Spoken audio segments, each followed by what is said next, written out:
Assalamualaikum, wahai para pejuang kehidupan. Ini lanjutan soal otofagi. Yuk, sekarang kita lihat variasi-variasi puasa medis atau puasa kesehatan. Langsung saja, ini yang pertama, cara yang crazy. Makan terus, mingkemnya cuma kalau pas tidur.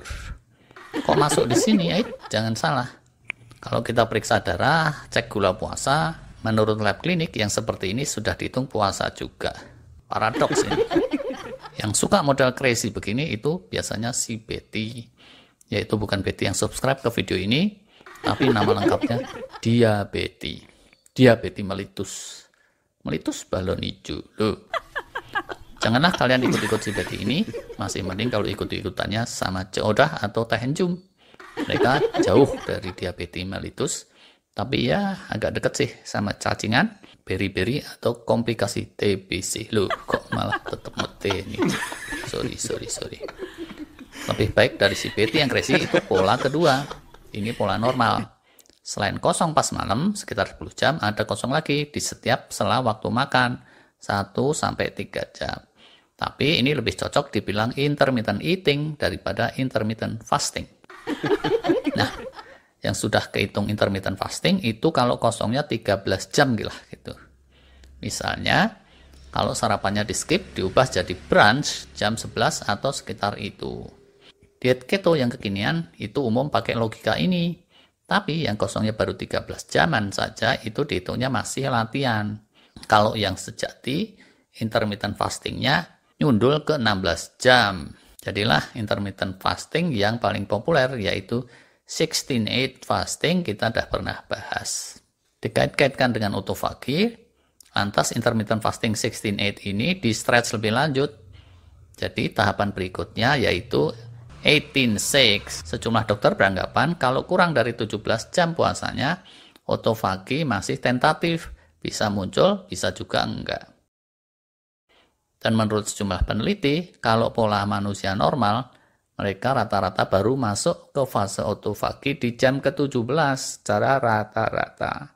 Benar enggaknya walahu alam, karena banyak ahli yang lain mendebat bahwa otofagi untuk tiap-tiap orang itu bisa beda-beda. Tapi, demi agar memastikan otofagi dapat dalam jangka yang lumayan, terus puasa 18 jam ini pun diolor lagi, jadi OMAD atau 1 meal a day.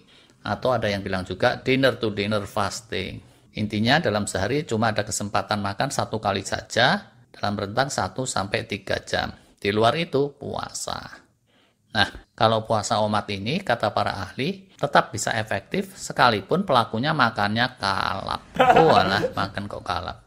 Kayaknya lelucon, tapi beneran ini ada yang praktekin. Kalau si Juki itu beda lagi. Makan nggak kalap, dia itu kalapnya karena main judi kalah melulu, desik. Ibu mertua pun dia seruduk saking kalapnya. Tapi ibu mertua ngeles yang kena seruduk, ujungnya malah rombongan anggota dewan yang sedang studi banding. Wah, 3 orang terus terpelanting nyemplung selokan. Dan 5 lainnya katoknya melotrok, kecantol pagar. Wah, untung dalamnya dirangkap celana kolor bergambar Hello Kitty. Kekinian ini penggemar Hello Kitty. Yaitu bapak-bapak anggota dewan itu tadi, dewan kelurahan. Di daerah terpencil, bukan di Indonesia, tapi di Laos sana, di pinggir pantainya. Yuk, kita lanjut saja soal puasa.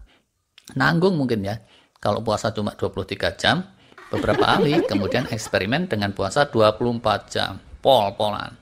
Nah, kalau yang ini tidak lagi disebut intermittent, tapi lebih lazim disebut extended fasting atau prolonged fasting. Begitulah. Kalau dilihat dari durasinya, maka puasa medis atau puasa kesehatan, ada yang intermittent, jangka agak pendek, ada yang prolong alias extended, yaitu yang jangkanya 24 jam, atau 48 jam, atau 72 jam. Waduh, pas berat nih. Penelitiannya belum katam, tapi zaman kekinian ini makin banyak ahli yang meyakini, kalau puasa yang 72 jam itu yang paling jos.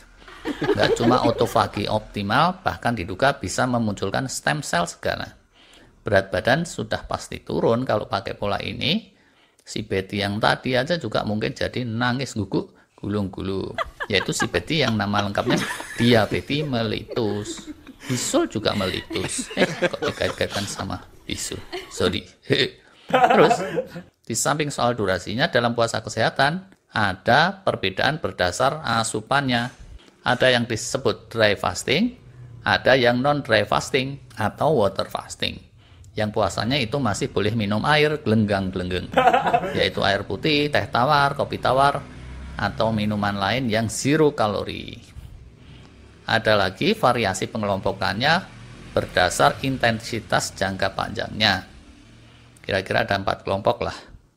Ada yang cuma sesekali, intermittent fasting, lalu ada yang 5 to weekly fasting, setiap minggunya puasa 2 hari, normal 5 hari, atau dalam jangka agak lebih panjang itu bisa sehari puasa, sehari enggak, yang disebut alternate day fasting, eat fast, kayak gitu.